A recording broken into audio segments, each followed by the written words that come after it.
Hello everyone, I'm Michaela Kathleen, and in this video I am talking about Barnes & Noble's first 5 Book of the Years, which is also serving as my January wrap-up. So in 2019, Barnes & Noble announced their first ever Book of the Year, and I'm a big fan of Barnes & Noble, so I decided pretty immediately that I wanted to read their Book of the Year and I wanted to keep reading their future Book of the Years. Also at this time, I was planning to start my YouTube channel, which I started January 1st, 2020. So I also decided pretty quickly that I was going to read their first 5 Book of the Years, and then once they were all out, talk about them in a video. So this video has been a long time coming. It's been in the works for 5 years. But their first ever Book of the Year in 2019 was The Boy, the Mole, the Fox, and the Horse by Charlie Mackesy. And I actually got this for Christmas in 2019, I believe, or maybe Christmas 2020. And I liked this one a lot. It's just a cute little inspiring illustrated book. There's not much to it. I actually reread it today because it truly takes less than a half an hour to read. So that being said, there's obviously not a lot to it as far as the amount of words in the book. You can read it in less than a half an hour, but the drawings are really nice and it's really just positive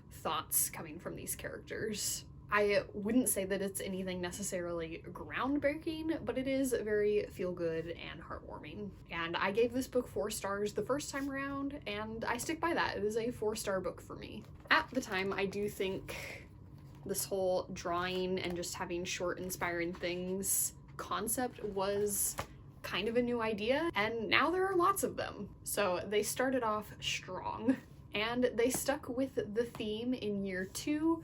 Their 2020 Book of the Year was World of Wonders by Amy Nesukum Tatahil. I apologize if I mispronounced that. And this was another short illustrated book. This one there was a little more to it than The Boy, the Mole, the Fox, and the Horse.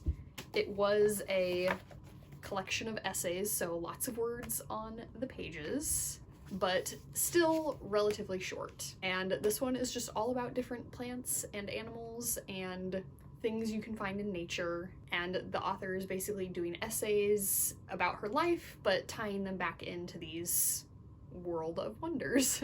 And this one did not work for me as well. I'm not a big short story person. I'm not a big essay person. These felt kind of disjointed to me. I did enjoy the artwork, but overall, the essays themselves just weren't really for me. They didn't resonate with me personally. So my personal enjoyment level of this book was 2 stars, which does not necessarily reflect the quality level of the book, just that it wasn't for me.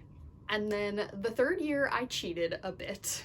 So the third year, the Book of the Year was The Lyrics by Paul McCartney, I believe. And I just had no interest in this book at all. It is not music that I follow. I just really did not care to read it. So I looked at some of their other book selections for that year because they did not just start a Book of the Year, they also do all sorts of categories. And then also they do just nominees. So in the lead up to announcing the Book of the Year, they announce 5 or 10 books that are the finalists before picking the actual Book of the Year. So I also looked at those as an option. But in the end, I decided to read their pick for Best Speculative Fiction that year, which was Under the Whispering Door by T.J. Klune.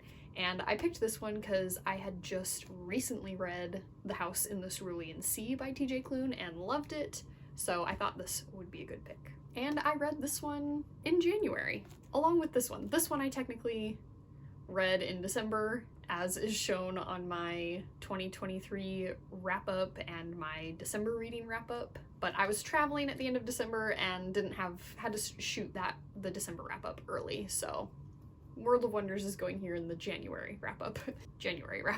But so yeah, then I read this one also, and I did enjoy it a whole lot. I did not enjoy it quite as much as The House in the Cerulean Sea.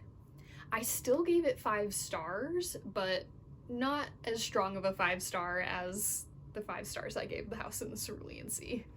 I really debated giving it 4.5, but this one is about a kind of curmudgeonly guy who only worries about his work And at the beginning of the book, he dies, and the book is about him in his afterlife and kind of being guided towards being ready to move on to whatever's next. And it was just overall really good. It was really funny. I think it was funnier than The House in the Cerulean Sea, especially at the beginning. The characters were all really likable. Overall, a good time, although it did drag a bit in the middle, which is what made me consider dropping it that half of a star. But overall, I really liked it. And next year, I plan to read In the Lives of Puppets, also by TJ Klune. So in the first 3 years of the Barnes & Noble Book of the Year, we had a little bit of an up and a down situation. Started out strong, didn't care much for the next one. The third one I just knew I wasn't interested in, so I didn't read it at all, but they did give me a good different pick to fall back on. And then year 4 brought us Lessons in Chemistry by Bonnie Garmus. And I've actually done a whole reading vlog for this one, which is going to be going up on February 3rd, I believe. No, 10th. February 10th. The second Saturday of February. And for the reading vlog, I read the book and I watched the TV show, and it was just such a fun experience. So I'm not going to talk about it too much, just because there is a whole reading vlog coming for it, but it is a historical fiction in which our main character is a woman in chemistry, and it's just kind of following her life in the 50s and 60s trying to be a female scientist. And it was really good. I really liked it. I rated the book 4 stars and the show 5 stars. And then our final book of the year for the first 5 book of the years from Barnes & Noble was The Heaven and Earth Grocery Store by James McBride. And I also just finished this one today. I have read all of these only once, all of these in January, with the exception of The Boy, the Mole, the Fox, and the Horse, which I read twice, once in 2020 and once today. But this one I will definitely not be reading again. I am unhauling this one. I'm also unhauling this one, so won't be reading this one ever again either. But this one was even more of a miss for me than World of Wonders. I really considered DNFing it pretty strongly twice, and in fact for the final 100 pages I kind of just skimmed just to get an idea of how it all wrapped up, and the ending was just as underwhelming as the whole book for me. It wasn't that there was anything that I necessarily disliked about the book, it just did not engage me at all.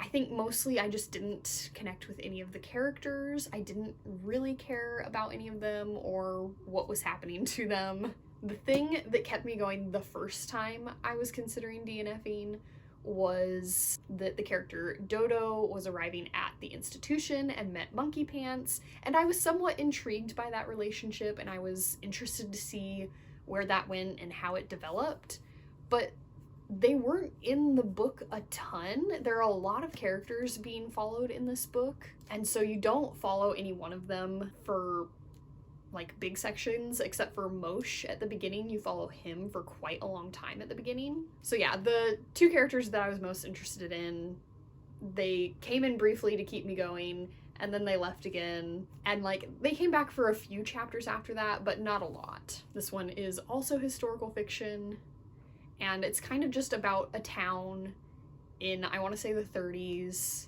and Moshe, one of our main characters, is a Jewish man who owns like 2 or 3 theaters, and his wife owns a grocery store. One day, a kid that their friends are looking out for, whose mother recently died, and he is deaf, and they need help to hide him because the state is looking for him because they want to put him in an institution, and so they ask Moshe and his wife for help to hide the kid.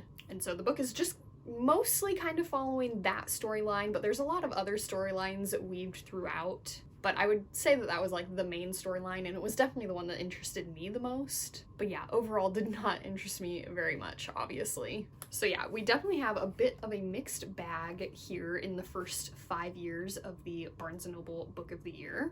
I am not going to be so strict about continuing to do this. Like, the first 5 years, I definitely wanted to do every single year, and I did actually kind of feel bad having to cheat for a year, but there was just no way I was reading the lyrics. So I think from here on out I will pay attention to the Barnes & Noble Book of the Year, but if the actual book of the year doesn't like really stand out as something that I think I'm really actually going to be interested in. I probably am not going to get it, but I will look at all of their picks, and I think every year I'll try to see if there's one that's kind of like extra exciting, and maybe I will still get something, but I'm not going to worry about if I don't get the actual book of the year every year from here out. But yeah, let me know down below if you've been paying attention to the Barnes & Noble book of the year these last 5 years. Did any of their picks land on your favorite list, or did you really dislike any of their picks? I hope you enjoyed watching. Remember, words matter.